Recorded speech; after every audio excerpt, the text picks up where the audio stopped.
Oh, dat is toch spijtig dat de Vincent hier niet is, hè? Anders had hij alles kunnen filmen. Zeg, is te veel gevraagd om een beetje enthousiast te zijn? Oké.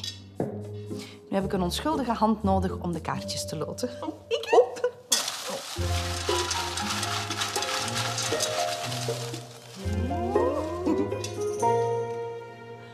Oh, Harry. Oh, ja. Oké, die zit dan aan tafel met...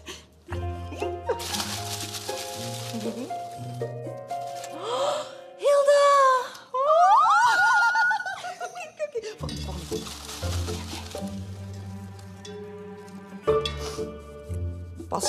Pascal.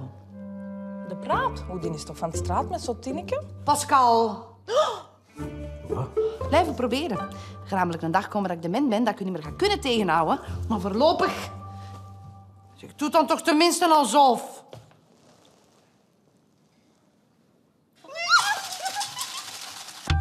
Ba-da-da-da-da.